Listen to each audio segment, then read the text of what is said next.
Bakın bu güneş patlamaları ile ilgili perde inceldiği zaman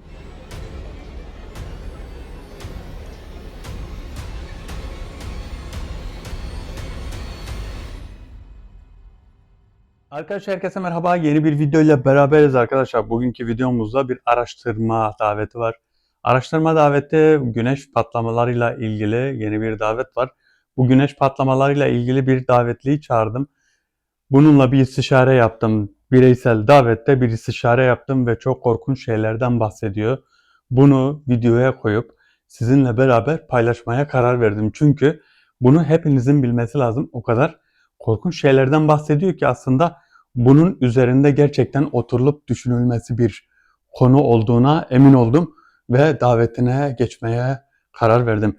Şimdi bugünkü videomuzda gelecek davetli güneş patlamaları ile ilgili ve patlamanın etkileriyle ilgili, dünyaya etkileriyle ilgili, ruhsal etkileriyle ilgili, metafizik etkileriyle ilgili her şeyi söyleyecek. Çünkü bireysel davette bir kısım söyledi, kestim. Yani birkaç şeyden bahsetti, ondan sonra kestim. Dedim ki ben seni tekrardan davet edeceğim. Davete geleceksin ama bireysel davet olmayacak. Normal davet olacak ve normal davette bize her şeyi tek tek anlatacaksınız. Biliyorsunuz bu güneş patlamaları son zamanlarda daha da yükseldi. Etkilerini öğrenelim. Bakalım neler olacakmış. Arkadaşlar bugünkü videomuza Elmas Abla sponsor oldu. Elmas Abla'ya buradan teşekkür ederim. Saygılarımı, selamlarımı sunarım Elmas Abla'ya. Videolarımıza eğer sponsor olmak isterseniz hakandemir.mefor@gmail.com'dan Hakan'a bir mail göndererek videolarımızın herhangi birine sponsor olabilirsiniz. Tabi isteyen fotoğraf da gönderebilir. Elmas Abla mesela sadece ismini yazdırıyor. İsim, soyisim veya fotoğraf gönderebilirsiniz. Buradan Elmas Abla'ya tekrardan videomuza sponsor olup bize destek verdiği için teşekkür ederiz. Evet, hemen vakit kaybetmeden davete geçiyorum ve bu güneş patlamalarıyla ilgili olacak olası tehlikelerin davetlisini çağırıyorum. Bakalım bize nelerden bahsedecek, hep beraber görelim. Bismillahirrahmanirrahim. La yedru min şeyin fil ardı ve semai ve huve semil alim. Bismillahirrahmanirrahim. La yedru min şeyin fil ardı ve semai ve huve semil alim. Bismillahirrahmanirrahim. La yedru min şeyin fil ardı ve semai ve huve semil alim. Arkadaşlar koruma duasıdır. Koruma duasını sabah 3 defa, gece yatmadan önce 3 defa okuyun. Rabbim Zülcelal sizi kazadan, beladan, kötülüklerden korur. Yani evden dışarıya çıktığınız zaman 7 sefer Ayetel Kürsü'yü de okuyabilirsiniz. 7 sefer okuyun. Sağınıza, solunuza, arkanıza, önünüze, tepenize, aşağıya, yere. Bir de en sonuncuyu da şöyle önünüze üfleyip içinize çekin. 8. Yani 8 defa okuyun. 8.yi de içinize çekin. O gün garanti altında olursunuz. Allah Zülcelal'ın garantisi altında olursunuz. Hemen davete geçiyorum ve bakalım gelecek olan davetlimiz bize nelerden bahsedecek, hep beraber görelim.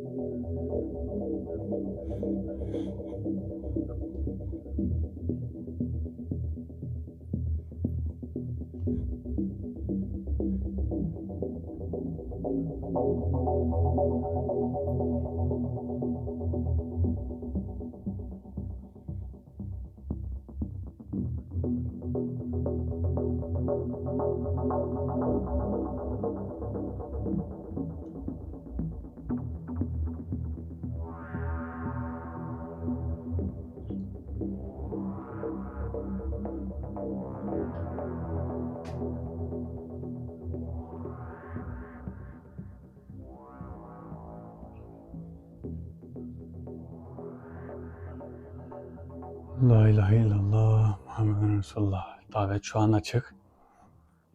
Bakalım. Şöyle, ben daha önceden güneş patlamalarıyla ilgili videoda bahsetmiştim. Metafizik bir etki oluşuyor çünkü hem dünyaya fiziki bir etkisi var. Fiziki etkisi dediğim şöyle, hani fiziki etki olarak böyle basınçla alakalı o patlamaların illaki bir etkisi var.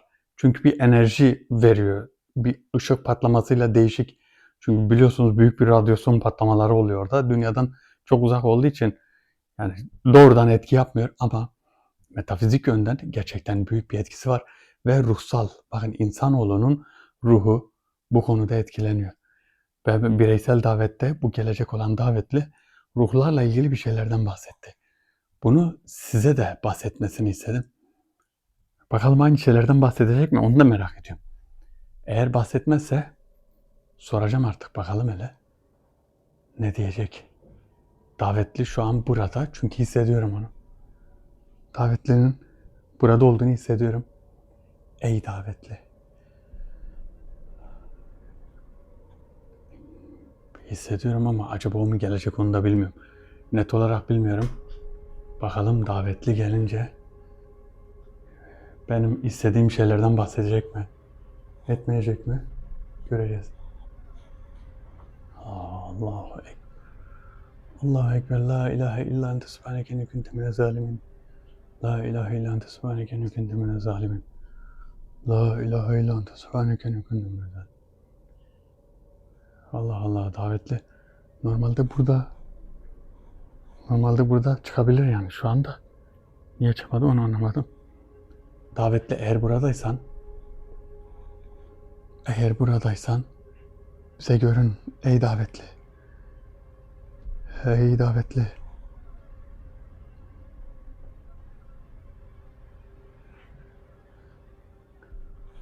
Ey davetli.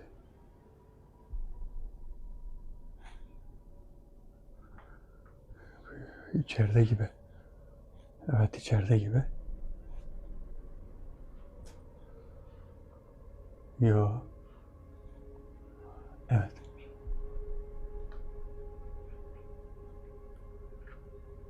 La ilahe illallah. Esselamu aleyküm ve rahmetullah.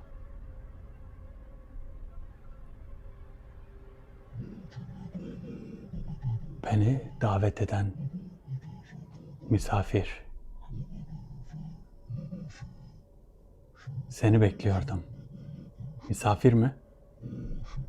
Evet. Bizim boyuta geçtiğin için şu an sen misafirsin. Seninle aynı konuda konuşmak istiyorum. Bana bahsettiğin her şeyi tekrardan anlatır mısın? Güneş patlamaları bize nasıl bir etki yapıyor? Bize yaptığı etkileri anlatır mısın? Biz bu etkileri öğrenmek istiyoruz. İnsanoğluna ne gibi etkiler olacak? Güneşte olan her patlama sizin zannettiğiniz gibi sadece teknolojiyi bozmaz. O ateş dalgaları bizim yaşadığımız katmanların üzerinden geçer. Her dalga geldiğinde perdeleriniz gerilir. İnce bir kumaş gibi esner. Bu esneme sırasında alemler birbirine yaklaşır. Sizin dünyanıza en yakın olan biziz. Bu yüzden önce bizi duyarsınız. Önce sizi mi? Önce sizi mi, sizin etkinizi mi? Allah Allah, önce bizi duyarsınız. Allahu Ekber. Öyle bir etki ki diyor, bakın, önce bizi duyarsınız demesi şöyle, bu şu anlama geliyor. Metafizik bir etki var. Bakın, bu güneş patlamalarıyla ilgili perde inceldiği zaman, perde dediği şu, yani hepiniz iyi kötü anlamışızdır. Perde dediği, onlarla aramızda bir perde var. Ve bu etki normalde iman zayıflığıyla da oluyor. İmanı zayıf olan kişiler daha çok etkileniyor. İmanı zayıf olan kişi şu, dinden iman nasıl zayıflar? Dinden uzaklaşırsan zayıflar. Zikirden, Allah'ı anmaktan uzaklaşırsan iman zayıflar. Bu 2-2-4. Bunun başka bir açıklaması yok. Allah Zülcelal'dan uzaklaşan bir kul imanı zayıflamıştır. Hatta imanı kaybetmiştir. İmanı kaybedenler de var. Yani Allah hiçbir Müslümanın, Rabbimiz Zülcelal hiçbir Müslümanın imanını kaybetmesine izin vermesin. İyi insanlar illaki bir gün tövbe yolunu seçip yola gelsin.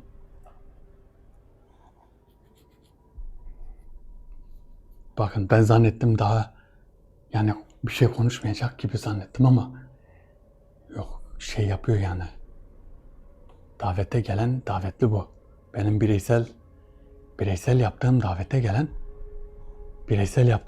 gelen davetli bu. Şimdi şöyle, önce bireysel davet yapıyorsun, sonra bunun davetini yapıyorsun. Bu aynı konudan devam edecek mi diye de bir tedirginim. Hani tedirgin olmuştum. Acaba her şeyi gene anlatacak mı? Çünkü bireysel davetle bu davet çok farklı. Aralarında bayağı fark var. Eder mi etmez mi diye bir şüphe etmiştim ama gerçekten güzel şeyler anlatıyor. Ey davetli. La ilahe illa ente subhaneke inni kuntu minez zalimin. La ilahe illa ente subhaneke inni kuntu minez zalimin. Bakın, teknolojiyi etkilemez. Ben ona söylemiştim, sormuştum bireysel davette. Dedim ki güneş patlamaları bizim elektronik cihazları etki yapıyor. Yani bir radyasyon dalgası vuruyor. Ben ona şu şekilde sormuştum. Radyo frekansları dedim, bu dalgaları hissediyor. Çok ince, hassas radyo frekansları. Güneş patlamaları olduğu zaman bu dalgayı hissediyor, algılıyor. Demek ki çok büyük bir etki var. Düşünün artık siz, nasıl bir etki olduğunu düşünün. Yani etkinin her türlüsü büyük, her türlüsü zor, her türlüsü tehlikelidir. Orada nasıl bir atom bombaları gücünde, çok büyük güçte patlamalar oluşuyor. Öyle bir patlamalar ki burada anlayın artık. Ki güneş uzayda küçücük bir şeye sahip. Dünya onun yanında daha küçük. İnsanoğlu zerrenin zerresi. Siz bir de mikroorganizmaları düşünün, daha küçük. Yani biz daha neyin peşindeyiz, değil mi? Evet, davetli gelsin de şeyden bahsettiği bir şeyden bahsetmişti bana da. Bakalım burada da bahsedecek mi? Söylediği konular gerçekten hem korkunç hem de gerçekten bilgilenmemiz gereken konular. La ilahe illallah, la ilahe illallah, la ilahe illallah. Davetli. Allah Allah. Davetli, ey davetli. Ey davetli. Ey davetli. Vefkin alanına göre biraz uzaklaşıyorum ama aradan çıkar diye bekliyorum. Büyük ihtimal gene buradan çıkacak. Allahu Ekber. Allahu Ekber.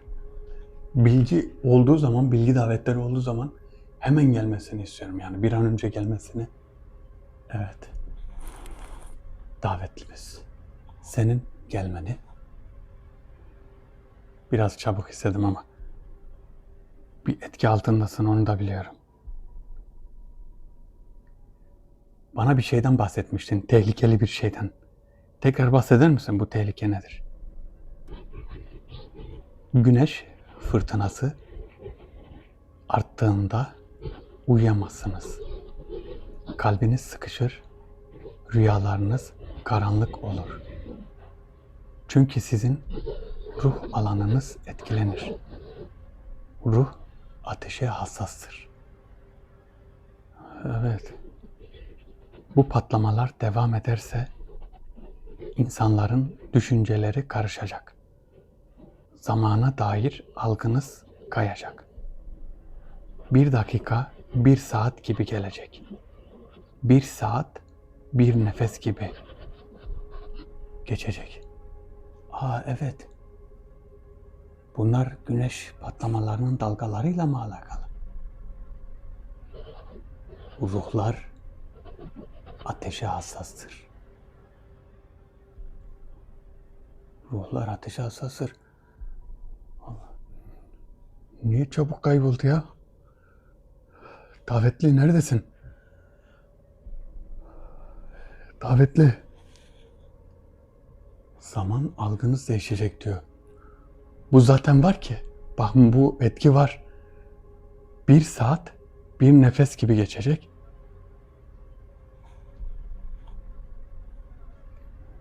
Zaten şeyde de yok mu? Kıyamet alametlerinde. Kıyamet alametlerinde şöyle. Bir gün bir saat gibi geçecek. Bir hafta bir gün gibi geçecek. Bir ay bir hafta gibi geçecek. Bir yıl bir ay gibi geçecek. Çok uzatırsam öyle. Yani gerçekten zamanın kıymetini bilmemiz lazım. Zaman geçiyor. Şöyle bir bakıyorsunuz mesela, geçmişe bakın. Şu an kaç yaşındaysanız. Geçmişe bakın. Kaç sene geçmiş ve nasıl geçtiğini anlamamışsınız değil mi? Ömür nasıl geçmiş anlamamışsınız. Çünkü hayat da bu şekilde. Hep bir meşgale, hep bir uğraş. Bir bakıyorsunuz ömür geçti, zaman geçti. Her şey geçti, saatler geçti.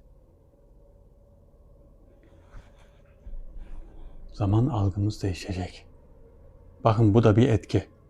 Metafizik etki. Şöyle bir şey yapıyor. Bakın ruh etkileniyor. Ruhun etkilenmesi bu şekilde oluyor.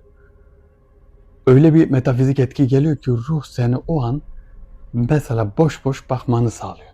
Bir şeyle ilgilenmeni. Mesela bir şeyle ilgileniyorsun ama boş bir şeyle ilgileniyorsun.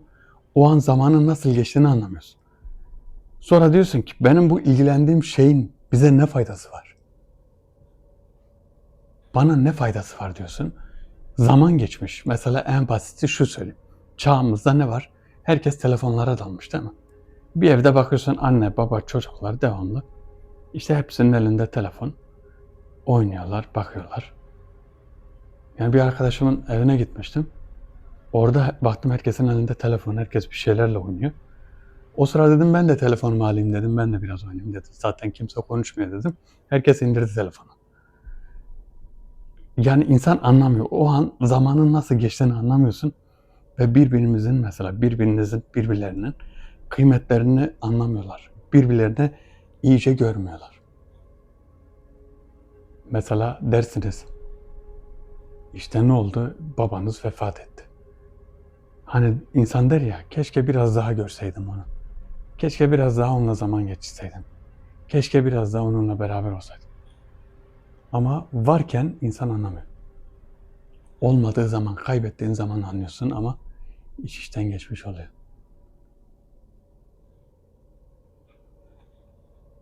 Şimdi ben şöyle yapacağım, bu etkileri falan anlatacak. Anlatıyor, bu patlamaların etkilerini anlatıyor ama bu etkilerden nasıl korunuruz? Ne yapmamız gerekiyor? Tamam, patlama olacak. Biz bu kadar mı şanssızız? Böyle bir zamana denk geldik, böyle şeyler. Yani neden oluyor? Bunlar için nasıl bir önlem almalıyız? Bunları hepsini size anlatacağım. Tabii kim tutar, kim tutmaz bilmiyorum. Kimin kafasına yatar, kimin kafasına yatmaz. Artık herkesin kendi bileceği bir şey. Davetli. Ey davetli. Ey davetli. Bak şimdi davetli aslında. Allah Allah.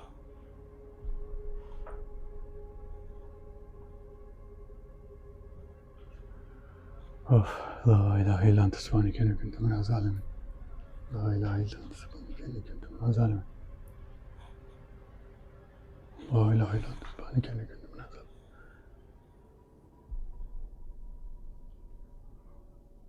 La ilahe illallah subhaneke ne kuntu minel zalimin.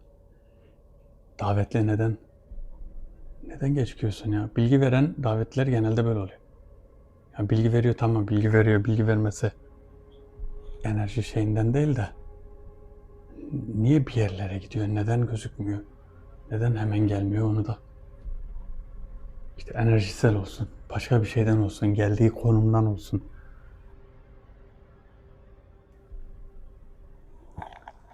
Ey davetli. Çok çabuk kayboluyorsun ve geliyorsun. Seni bekliyordum. Güneş fırtınası arttığında uyuyamazsınız, kalbiniz sıkışır demiştin. Elektrikleriniz kesilecek. Cihazlarınız sapıtmaya başlayacak. Ama asıl tehlike bu değil. Asıl tehlike bizim sesimizi duyanların çoğalması. Çünkü biz duyulmak isterken değil, Yaklaşırken sesimiz size çarpar. Yaklaşırken mi? Yani sizin sesiniz herkes tarafından duyulacak mı? Kıyamet alametlerinde zaten bunlar var. Bunlar mı gerçekleşecek davetli? Ey davetli, söylemek istediğim bunlar mı? Asıl tehlike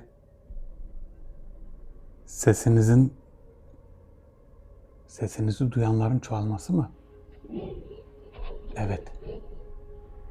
Birçok kişi sesimizi duyacak. Peki bu ses nasıl olacak? Nasıl duyulacak?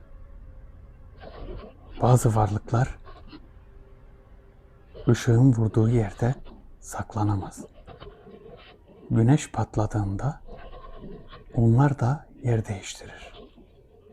Karanlık gölgeler güneşin ateşinden kaçarak sizin tarafa sürüklenir. Bunlar da bir etki bırakır. Bu etki tehlikeyi getirir. Allahu Ekber. Tehlikeyi getirir ha. Işığın vurduğu yerde saklanamaz. Bakın. Işığın vurduğu yerde saklanamaz. Ve bu tarafa doğru gelir. Bu tarafa doğru gelmesinin sebebi şu. Bakın ışığın vurduğu yer. Mesela ne oluyor? Gün aydınlanıyor, kayboluyorlar. Mesela bu odada, şimdi ışığı yaktığın zaman, eğer mesela şöyle bir şey söyleyeyim, bir insan bir karartı gördüğü zaman bir yerde ışığı yaktığın zaman kayboluyor değil mi? Gözükmüyor. O başka bir yere kaçıyor. Başka bir yere kaçtığı zaman da demek ki bu şekilde yaklaşıyor.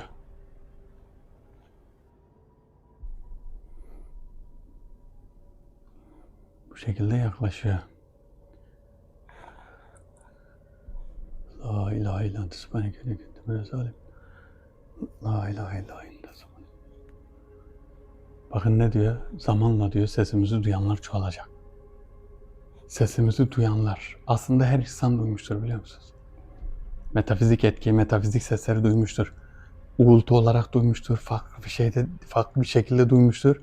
Yani bunun etkileri çok. Bunun aslında bu seslerin örnekleri de çok. Birçok örnekte, birçok şeyde gelmiştir. Bu da neden oluyor? Metafizik etki neden oluyor?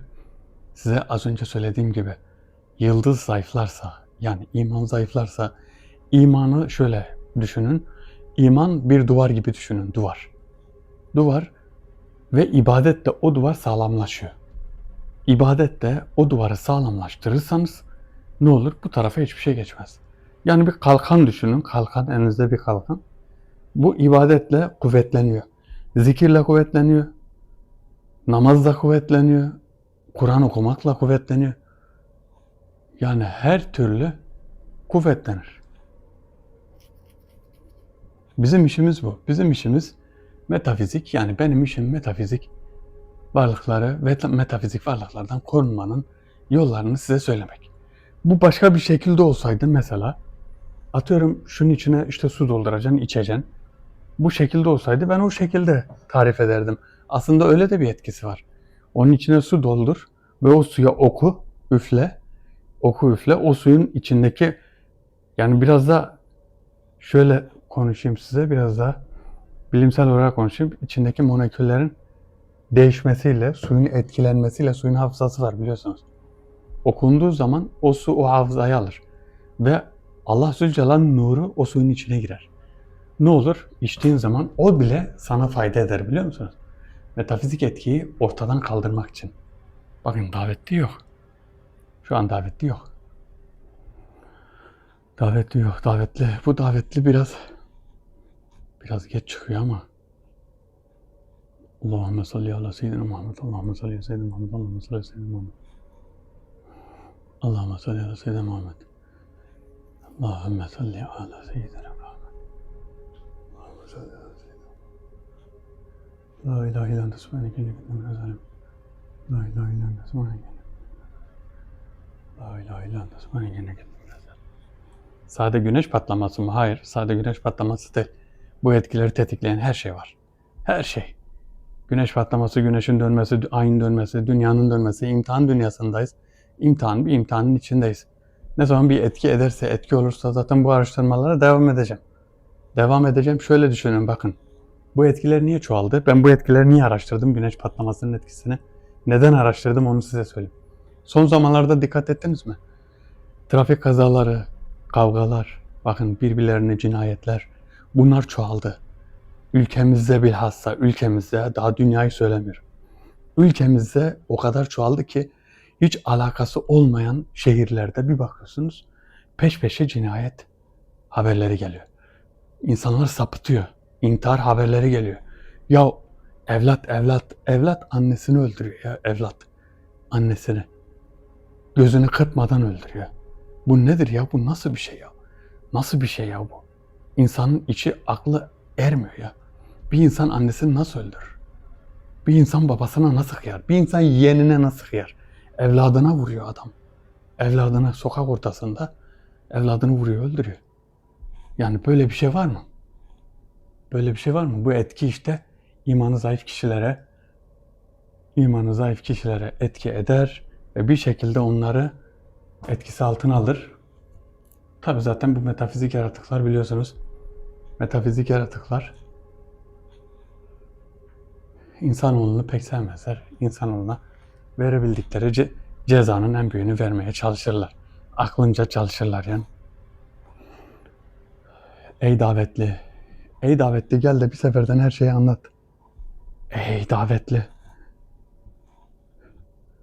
Çok güzel şeylerden bahsediyorsun. Çok güzel şeylerden bahsediyorsun. Bu verdiğin bilgiler bizim için çok önemli.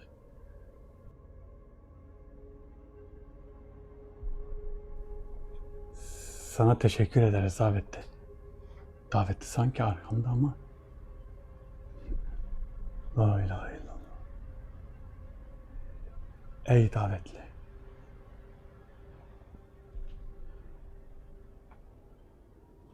Elektrikleriniz kesilecek, cihazlarınız sapıtmaya başlayacak dediğin. Tabii bu güneş patlamasının etkisidir değil mi? Güneş patlamasıyla büyük bir dalga oluşuyor. Bu dalga hassas olan her şeyi etkiler.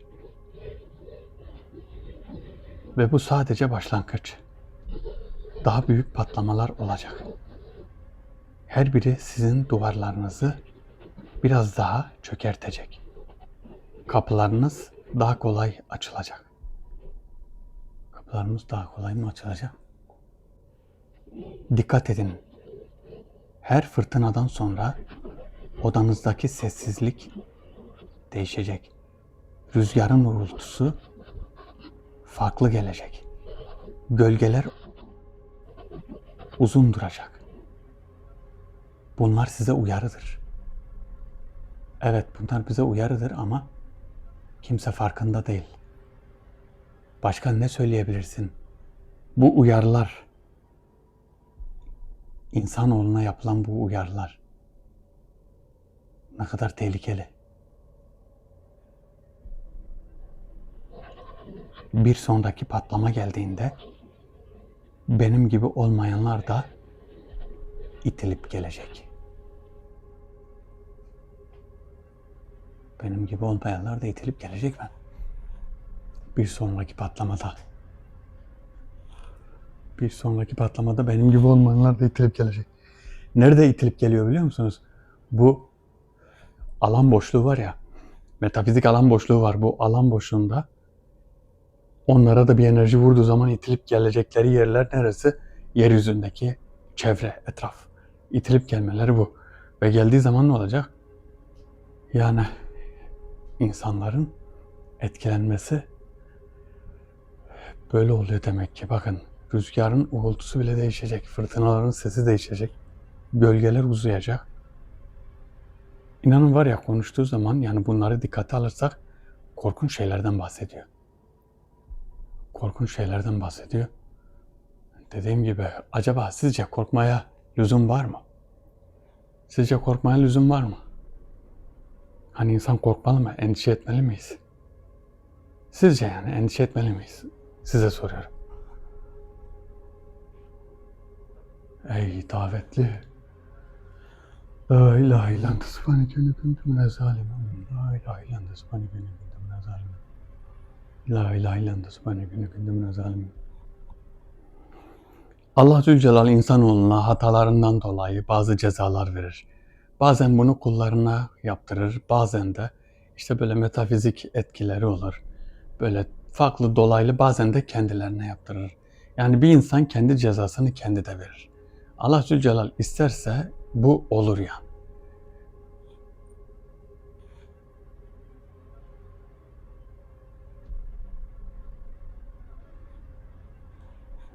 Bir söz var. Bela kuldan gelmez hak yazmadıkça, hak bela yazmaz kul azmadıkça. Bakın ne kadar güzel bir laf biliyor musunuz? Bela kuldan gelmez hak yazmadıkça, hak bela yazmaz kul azmadıkça. Tabi bu şöyle, bunu şöyle anlamayın. Sakın şöyle anlamayın. İşte biri size bir eziyet etti ya da size bir bela geldi. Siz azdınız diye değildir o. Yani bunu maddelerine göre ayırmamız lazım. Şimdi bir insan defterini her zaman yoklaması lazım. Defterini yokluyorsan, bakın defterini yokluyorsan diyorsan ki ya ben bir hata yapmadım, ben kimseye zarar vermedim. Bu niye geldi bana böyle bir haksızlık yaptı? O zaman ne diyeceksiniz biliyor musunuz? O zaman diyeceksiniz ki bu imtihandır ya Rabbim. İmtihanın başım gözüm üstüne. Yani bu imtihandandır.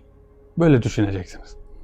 Ama defterinizi yokladığınız zaman bakacaksınız siz bir haksızlık yaptınız birine ve size de böyle bir ceza geldi. O zaman diyeceksiniz ki ben akıllı durmadım. Ben yaptım ki böyle bir şey oldu. Bakın bunu diyebilen insanda da, bunu diyebilen bir insanda iman vardır. Ama bunu söylemiyorsa, suçu başkasında arıyorsa biri, ona denecek söz yoktur zaten.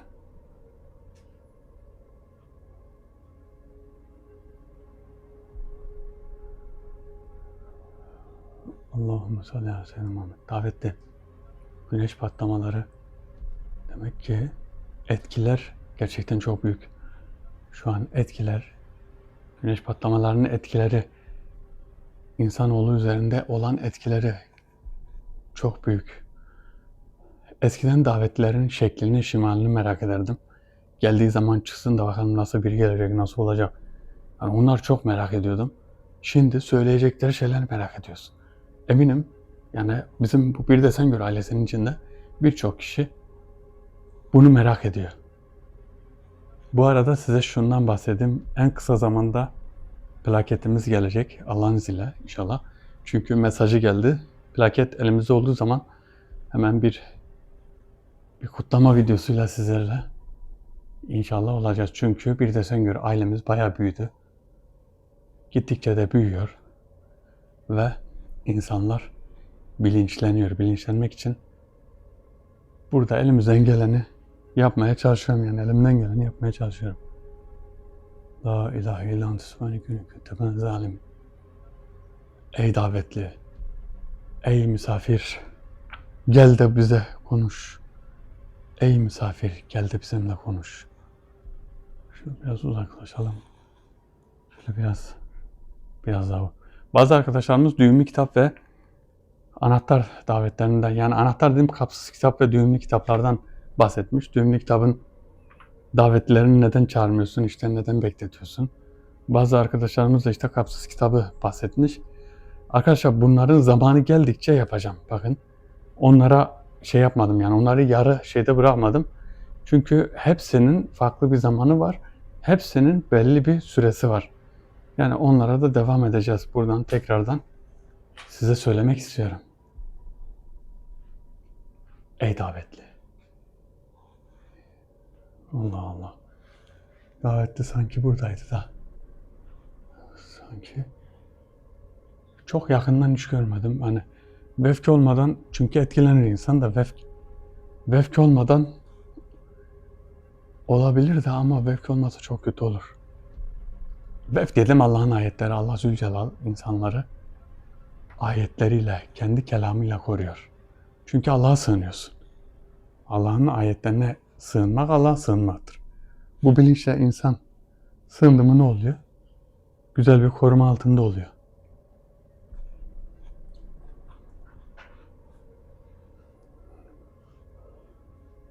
Evet.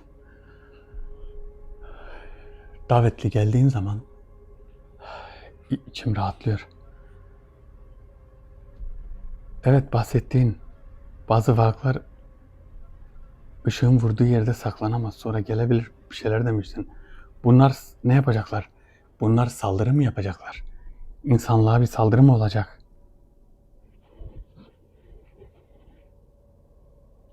Hazırlıklı olun. Çünkü bir sonraki ateş dalgası sadece ses değil, bir etki getirecek. Nasıl bir etki getirecek? Hazırlıklıyız. Tabii hazırlıklı olmayan çok insan var ama bu etki nasıl bir etki? Ondan da bahseder misin? Güneş patlamalarını uzak bir gökyüzü olayı sanıyorsunuz. Ama o ateş dalgaları size her vurduğunda sizin siniriniz, ruhunuz, hatta evinizin içindeki hava bile değişiyor. Evet, ben de bundan bahsettim. Bu söylediklerin tam da metafizik etki. Ruhumuzu etkileyen, bizim dengemizi bozan bu metafizik etki mi? Tabii ki. Metafizik etki birebir etkidir. Binlerce yaratığın bu tarafa gelmesiyle başlar. Her patlama onları da etkiler. Ve doğrudan etkilenen kavimler sağa sola dağılınca büyük bir etki yeryüzünde olur. Bunun korunması için yapılması gerekenler nelerdir söyler misin? Bu korunmalar bizleri etkileyen şeylerdir. Çok da zor olmayan şeyler. Peki, güneş patlaması dedin. Bunların daha etkisi, daha açıklayıcı etkileri nelerdir? Bazılarınız o günlerde baş ağrısı çeker. Sebepsiz öfkelenir. Uykuya dalamaz. Bunun nedenini bilemezsiniz. Çünkü ateş sizin enerjinizi, çizgilerinizi sarsar. Evet. Çizgilerimizi de sarsar demek.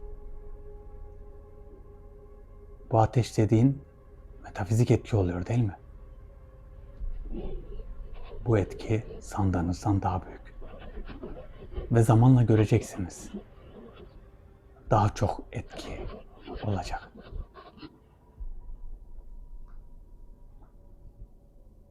Daha çok etki olacak. Zamanla göreceksiniz ha? Zamanla göreceğiz, evet. Zamanla göreceğiz. Zamanla göreceğiz. Daha çok etki olacağını göreceğiz, evet. Şu an bile görüyoruz yani gerçekten. Haber izlemeye bile cesaret edemiyoruz biliyor musun? Haber izlemeye cesaret. Çünkü her yerde bir şey var. Her yerde bir şey var. Size bahsettiğim gibi kimse kimseye tahammül etmiyor artık. Etki olmaz mı? Olur tabii. Bir etki olur.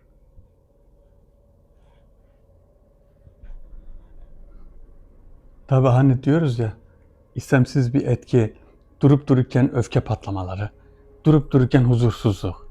Mesela can sıkıntısı, bir kereden bir bakıyorsun. Hiç ortada bir şey yokken çıkan kavgalar. Hiç ortada bir şey yokken bir bakıyorsunuz.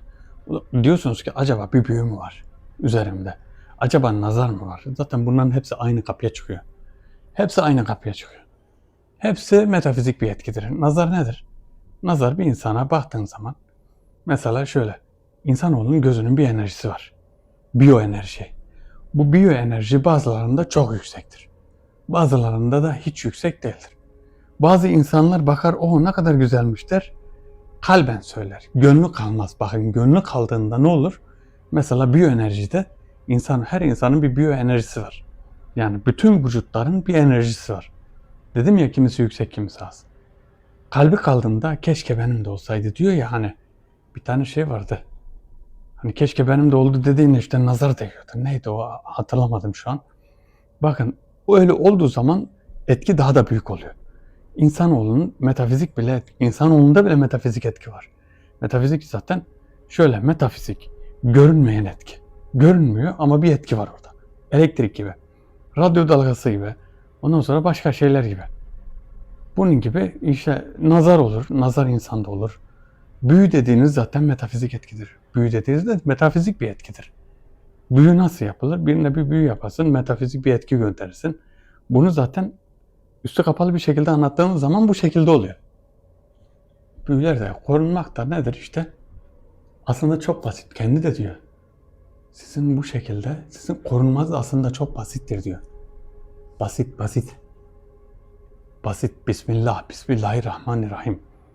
Bismillahirrahmanirrahim. La ilahe illallah. La havle ve la kuvvete illa billah. La havle ve la kuvvete illa billah. Bakın la havle ve la kuvvete illa billah. Bakın şu şah damarınızı tutup la havle ve la kuvvete illa billah. Allah Zülcelal'a yakın olana iblis ve tayfası hiçbir şekilde zarar vermez bu. Bu kesin bir bilgidir. Evet davetli. Güneş patlamaları da bakın, patlama deyip geçmeyin. Demek ki böyleymiş. Ve yüzyıllardır oluyor bunlar. Bu patlamalar yüzyıllardır var. Yüzyıllardır yani. Milyonlarca yıldır güneşte patlamalar oluyor. Yeni şeyler değil bunlar. Yeni şeyler değil. Çok zamanında da, çok eski zamanlarda da oluyormuş. Orta çağlarda da, bütün çağlarda olmuş yani bu patlamalar. Ne olacak? Herkes bilinçlendiği zaman bir şekilde tedbir almış. Ama bilinçlenmeyen insanlar ne olmuş? Etkisini görmüş. Nereden biliyor ki mesela orta çağda biri güneşte patlama olduğunu bilemez ki. Nereden bilecek? Bilemez. Ama ne olacak? Yani inançlı biri ise zaten bu patlamalardan etkilenmiyor. Düşünün, orta çağda biri işte bu patlamalar oluyor. O da ne yapıyor? Gidiyor puta tapıyor. Puttan medet bekliyor. Patlama oluyor. Hani o zaman şöyle diyeceksin. Orta çağda peygamber yok muydu? Orta çağda İslamiyet yok muydu? Vardı. Hazreti Adem dünyaya geldiği anda İslamiyet geldi zaten. Yani o zamanda da vardı. Korunma da vardı. Besmele de vardı. Vardı yani. Vardı oğlu vardı. Ey davetli. Ey davetli. Neredesin davetli? Davetli bayağı geç çıkıyor. La ilahe illallah subhaneke inni kuntu minez zalimin. La ilahe illallah subhaneke inni kuntu minez zalimin. Davetli. Bakın bir acayip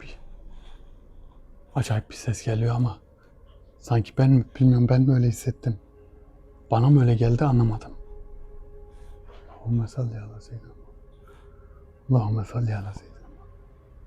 Şöyle karşıda, sanki o tarafta. Evet, sanki orada çıkacak gibi, oraya. Bakalım bir.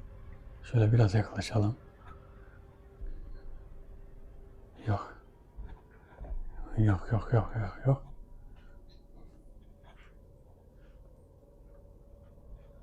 Evet, burada.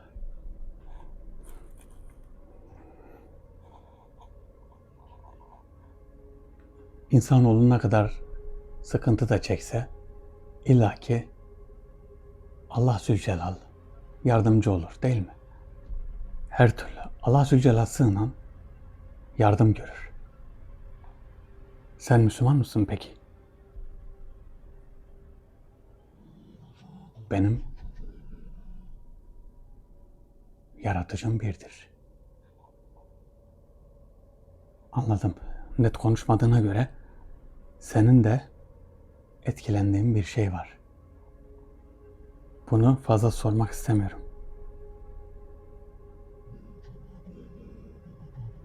Biz bu dalgaları sizden çok daha önce hissederiz. Perde inceldiğinde sesimiz, nefesimiz, gölgemiz sizin dünyanıza sızar.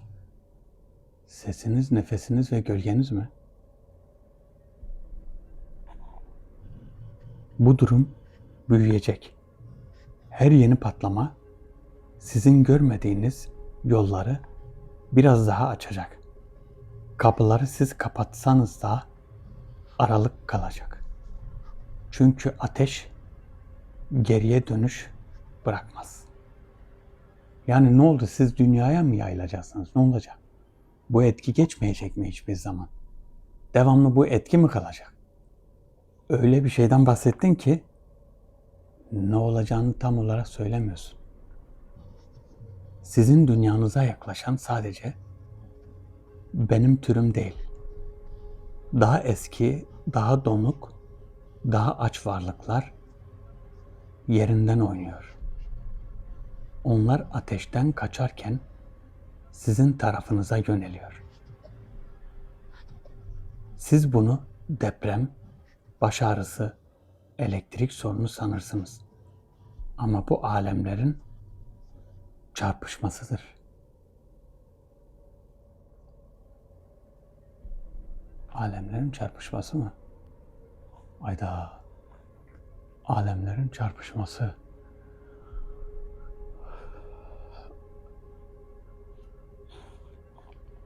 Ey davetli. Alemlerin çarpışması. Bakın siz bunu deprem dedi ya. Deprem sanırsınız. Alemlerin çarpışması. Şimdi deprem direkt deprem deseydi güneş patlamasının depreme etkisi olduğunu söyleyecektik. Öyle bir şey anlayacaktık herhalde. Ama güneş patlamasının depreme etkisi var mıdır? İlla ki vardır. Sanki bir fayı şöyle mesela bir yıkım yapıyorlar bazen. Bir binayı yıkmaya çalışıyorlar. Küçük bir araba kornası, küçük bir ses bile o binayı yıkmaya yetiyor. Güneş patlaması da mesela bir etki yapıyor illa ki fayı yerinden oynatabiliyor. Çünkü yeryüzü bir kabuk üstünde ve bu çatlaklarla dolu. İlla ki hareket ettikçe Allah Zülcelal hepimizi korusun. Ama bunlar da hep uyarıdır biliyor musunuz? Hiçbir şey sebepsiz değildir. Allah Zülcelal isteseydi dünyayı depremsiz bir şekilde yaratırdı. Hiçbir şekilde deprem olmuyor. Olmazdı yani deprem olmazdı. Yani dünya sapasağlam dururdu. Sebep ne yani deprem niye oluyor? Çünkü insanoğlu akıllı durmuyor ve bir ibret alsınlar diye oluyor ama kimse ibret almıyor. Her depremi fırsata çeviren insanlar var. Bu insanlar hiçbir zaman ibret almaz. Hiçbir zaman bu insanlar hiçbir şekilde davetli ibret almıyor. La ilahe illallah. La ilahe illallah.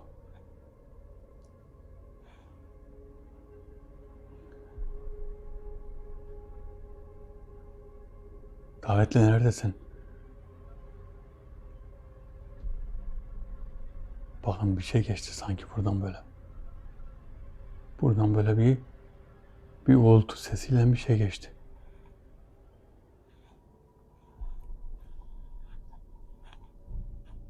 Ey davetli. Ey davetli. Ey davetli. Davetlinin şunu buraya koyacağım. Şöyle bakalım. Ya da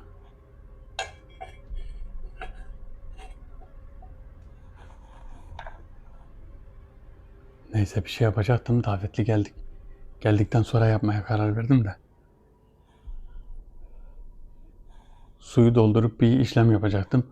Bir kere daha görünsün. Çünkü yaparsam belki bir daha gelmez. Bir kere daha görünsün bakalım en son sözlerini de söylesin. Belki de birkaç sefer daha gözükecek bilmiyorum da. Son sözleri ne olacak onu merak ediyorum. Ey davetli. Ey davetli. Arkadaşlar işin özü şu. Patlamalar olacak mı? Olacak. Patlamalar olacak, oluyor zaten. Mesela devamlı oluyor. Daha da artacak, şiddeti artacak. Daha da şiddeti artacak. Buna sebep nedir? Patlamalar oldukça insanoğlu etkilenecek, metafizik bir etki olacak, perde zayıflayacak, sesimiz duyulacak. Bunlar olacak. Bunlar zamanla olacak. Çünkü şöyle bakın, insanlar birbirlerine tahammül göstermiyorlar. Metafizik saldırı yapanlar devamlı halen yapıyorlar. Halen yapıyorlar. Adam kalkmış bunu borç bilmiş gibi, yani sanki borcu var, sanki böyle büyük bir şey var. Anlamıyorum yani ben bu insanoğlunu. Yani bunlara insan denmez, aslında insan değiller. Gerçekten insan değiller. Yani bir insan büyü yapmak için kalkıp böyle bir şeylerle uğraşıp bir şeylerle yatırım yapıp, yani bilmiyorum ya. Acaba biz mi üzerimize düşeni yapmıyoruz ya? Biz üzerimize düşeni yapmıyoruz ya. Biz üzerimize düşeni yapmıyoruz. Ben çok araştırma yapıyorum bakın. Bu araştırmalarımda çoğu zaman neye denk geliyorum biliyor musunuz? Birçok firma var, birçok yer var. Adamlar ne yapıyor biliyor musunuz? Bedava İncil dağıtıyorlar, bedava. Bedava. Biz niye Kur'an-ı Kerim'i bedava dağıtmıyoruz? Yapabilecek insanoğlu yok. Yani Kur'an-ı Kerim'i bedava dağıtılacak ya da ne bileyim. Hani gerçekten ihtiyacı olan kişiye, yani devlet veremez mi her aileye Kur'an-ı Kerim? Tamam, Kur'an-ı Kerim, ya insan oğlu ağlıyor da biz alıyoruz da acaba anlıyoruz mu, okuyoruz mu bilmiyorum. Yani o sadece bir örnek bakın. Başka şeyler de olabilir. Niye bilinçlenmiyoruz? Neden bir şeyleri hep yarım bırakıyoruz hiçbir şekilde? Araştırmıyoruz. Ardı arkasını getirmiyoruz. Neden? Sebep nedir?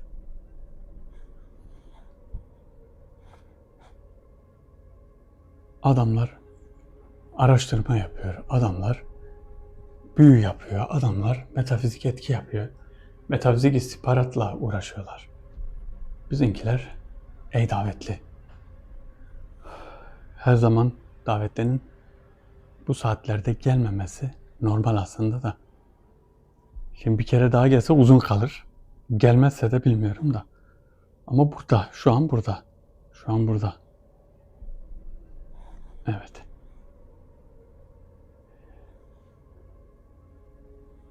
Davetli, burada mısın?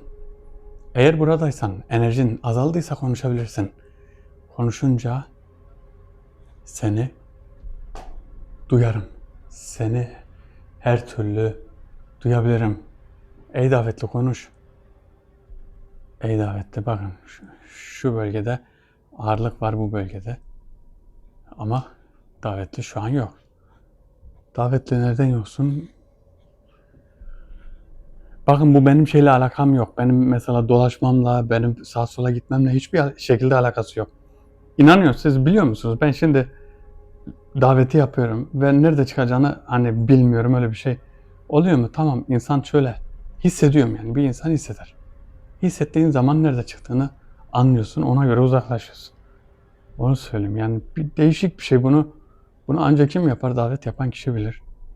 Çünkü çok az kişi var davet yapan ve bu davetlerde gerçekten böyle bir başarılı olanlar çok az. Sebebi ise çok basit şeyler, biliyor musunuz? O kadar basit şeyleri yanlış yapıyorlar ki istediği kadar okusun, istediği kadar şey yapsın, sadece kendine zarar veriyorlar. Başka bir şey yok. Hani ben davet edeyim, biri gelsin işte burada konuşayım diyorlar ama sadece verdikleri kendilerine bir zarardır. Başka hiçbir şey değil. Davetli gelmiyor, görünmüyor diyor. Ondan sonra geliyor, bir daha gitmiyor. Bu da var.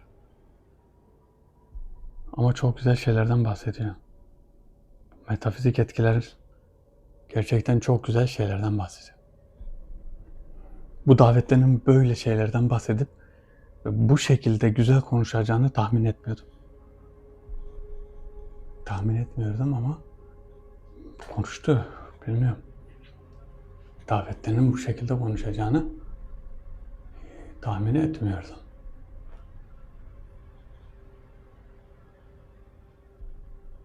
Dedim belki erken giriyorum ya da hızlı giriyorum davete.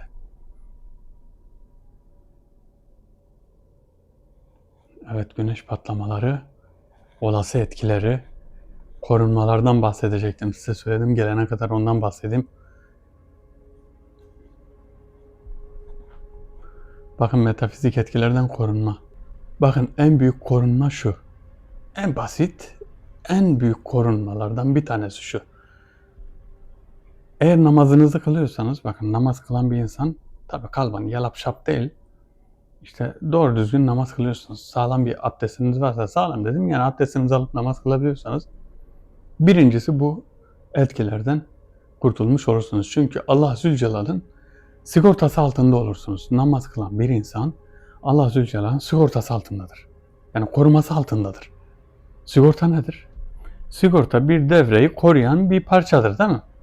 Hani bir devreye bir yüksek bir elektrik gelir, devre, sigorta patlar, devreye bir şey olmaz. Allah Zülcelal bizi sigortalar yani. Bu etkilerden hiçbir şekilde yani zarar görmeyiz. Ama şöyle bir şey var.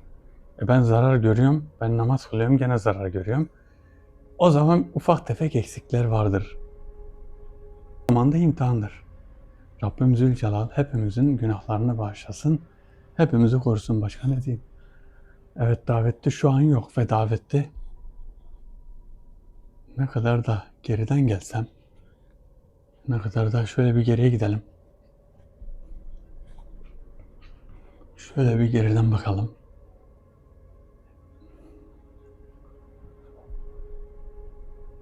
Hayır, davetli sonuncu şeye geldi. Çünkü o yüzden o arada biraz geç çıkıyor ve geç çıkması videoyu bayağı bir uzatacak. Ben de bayağı bir yoracak. Büyük ihtimal ya 2 saat sonra çıkar ya da 1 saat sonra çıkar. Bunun da beklemenin anlamı yok. Çünkü çok şey anlattı bize. Bakalım daha da ne anlatacak bilmiyorum. Ben videoyu burada bitirmek üzereyim. Yani videoyu bitirmek istiyorum. Daveti de kapatacağım. Yeni bir araştırmada buluşmak üzere. Arkadaşlar videomuzu beğenmeyi unutmayın. Herkes kendine çok iyi baksın. Allah'a emanet olun. Hoşça kalın.